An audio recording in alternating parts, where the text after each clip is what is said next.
nouvelle vidéo et cette semaine j'avais envie de vous faire mes découvertes et mes favoris de 2018 parce que là on est rendu en 2019 puis ça me tentait de vous faire cette vidéo là comme j'ai fait l'année passée avec mes favoris de 2017. Donc mon premier favori c'est la BD de Emma Bossy. Je m'en allais dire de Emma Verdi mais c'est de Emma Bossy. Puis elle est vraiment drôle sa BD, je vous la conseille vraiment. C'est autant pour les adultes que pour les jeunes. Puis le design à l'intérieur, je l'adore vraiment beaucoup. Dans le fond, ça raconte l'histoire de Emma Bossy, ça raconte sa vie, puis tout ça. Puis il y a des petites histoires drôles. Mais dans le fond, ça se suit pas, comme des petites histoires à chaque page. Puis dans le fond, à l'endroit, ça dit si tu penses être adolescent, c'est difficile. Tu n'attends rien vu, attends d'être adulte. Et si tu es adulte, mais tu as l'impression d'avoir encore 16 ans, on va bien s'entendre. J'avais vraiment l'impression d'avoir encore 16 ans, même si j'ai 19 ans. Voilà, c'est écrit par Emma Bossy, puis c'est José Tellier qui a fait tous les dessins, puis tout ça. Puis je l'adore vraiment beaucoup, puis je vous la conseille. Un énorme gros coup de cœur pour le livre de Marianne de Tellement Mom, c'est le tome 1. Puis pour être, je l'ai lu en même pas une heure parce que j'avais trop hâte de savoir ce qui va se passer. Dans le fond, c'est l'histoire de Marianne qui a 15 ans, puis dans le fond, il passe plein d'affaires dans sa vie, puis tout ça, puis quand j'ai lu la fin, je vais pas vous dévoiler le punch évidemment, mais quand j'ai lu la fin, j'étais comme pourquoi ça finit de même? Puis dans le fond, le résumé, c'est assise devant son miroir en boule, elle se balance en avant, d'avant en arrière, elle en a trop vu. Elle était au mauvais endroit, au mauvais moment. Puis je l'adore vraiment beaucoup. C'est l'épisode 1, puis le tome 2, il sort en février, je pense que Marie-Hélène disait. Puis c'est écrit par Marie-Hélène Girard, alias Tellement Mom, puis j'avais vraiment hâte de le lire. J'ai bien hâte de lire la suite parce que sérieux là, je comprends pas pourquoi ça finit tough là. J'ai juste trop hâte de savoir ce qui va se passer avec Marianne. Puis je trouve que je me rejoins un peu dans Marianne. Il y a des affaires qui se passent dans sa vie que moi j'ai vécu. Elle dit qu'elle a une chaîne YouTube, elle en parle pas à ses amis au début, tout ça. Puis même moi, au début de ma chaîne YouTube, j'en parlais même pas à mes amis dans mon entourage, puis tout ça. Puis peu à peu, ben, les gens ils découvrent ma chaîne et tout ça. Je me rejoins un peu dans Marianne, je dois l'avouer. Je pense que peut-être de Marie-Hélène voulait que les jeunes filles se retrouvent un peu dans Marianne. Puis je l'adore vraiment beaucoup ce livre-là, puis j'haïs lire habituellement, mais ce livre-là, je l'ai dévoré en même pas une heure parce que j'avais trop hâte de savoir ce qui allait se passer. Donc un gros bravo Marie, puis j'ai bien hâte de lire la suite, puis j'ai bien hâte de te revoir. Mon prochain coup de cœur de 2018, c'est Léa Olivier, puis j'avoue que j'ai délaissé un peu la série, mais quand j'ai vu que Catherine Girard-Audet il sortait un tome 11, je me suis dit que je vais recommencer à lire la série.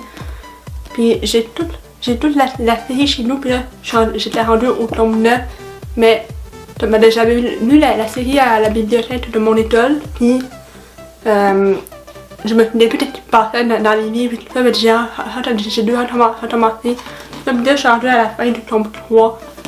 J'ai bien hâte de finir la série pour arriver enfin au tome 11. Dans le fond, c'est l'histoire de Léa Olivier. Et dans les autres tomes, elle était en secondaire 3, je pense. Je me rappelle plus, elle était en secondaire, mais elle est au secondaire. Puis il passe plein d'affaires avec son frère Félix, comme un des deux les plus populaires de son école. Puis elle est un peu jalouse de la popularité de son frère. Puis il passe plein d'affaires, comme le titre l'indique. C'est la vie compliquée de... la vie est bien compliquée, il passe plein d'affaires, puis j'ai bien hâte de savoir ce qui va se passer dans le tome 11, mais je suis juste rendue au tome 3. À la fin du tome 3, pour me remettre un peu dedans, savoir ce qui va se passer dans le tome 11. Un autre gros coup de cœur de 2018, c'est évidemment Travis Cormier qui a enfin sorti son premier album. Il y a... à l'automne passé, ça faisait 2 ans qu'il n'a pas sorti. Et ça faisait 2 ans qu'on attendait son album parce qu'il a fait La Voix 4, puis c'était le finaliste de l'équipe de Éric Lapointe. Puis il n'avait pas sorti son album encore, mais là il a enfin sorti. Puis son album est vraiment bon. Ma tune préférée là-dessus c'est Over You. Puis la 6e chanson, puis je vous le conseille vraiment. Si vous aimez la musique hot, parce que ça hot énormément dans cet album-là. C'est Dollars and Heart, c'est vraiment pas bon. Je vous le conseille si vous voulez découvrir un nouvel artiste. Un autre gros coup de cœur, c'est vraiment mon gros coup de cœur musical de 2018. Je suis vraiment contente de l'avoir découvert l'été dernier. C'est Wabi Johnson, je sais pas si vous le connaissez, mais c'est un chanteur country, puis pour elle, son album est vraiment bon, là. C'est son nouvel album Jusqu'au bout. Puis il y a aussi un autre album en anglais qui est Don't Look Back, je pense que ça s'appelle. Puis il a sorti un livre, évidemment, de la bourse à Nashville, Tous les rêves sont permis. Puis j'ai pas encore lu, mais là je suis dans le livre d'Étienne Boulay en ce moment, mais j'ai pas encore lu, mais je suis vraiment super bon. Je vous le conseille vraiment. Et puis c'est Wabi Johnson, je vous le conseille vraiment si vous voulez découvrir un nouveau chanteur. J'ai pas son album avec moi en ce moment, mais un autre chanteur que j'ai beaucoup aimé découvrir, c'est Mathieu Langevin. Puis il est vraiment excellent, Mathieu Langevin, je vous le conseille vraiment. C'est un chanteur qui est lui, je pense, puis son dernier EP, il est vraiment super bon, je vous le conseille vraiment beaucoup. Donc là, on va passer aux découvertes YouTube. Il y en a 3 que je voulais vous parler vraiment.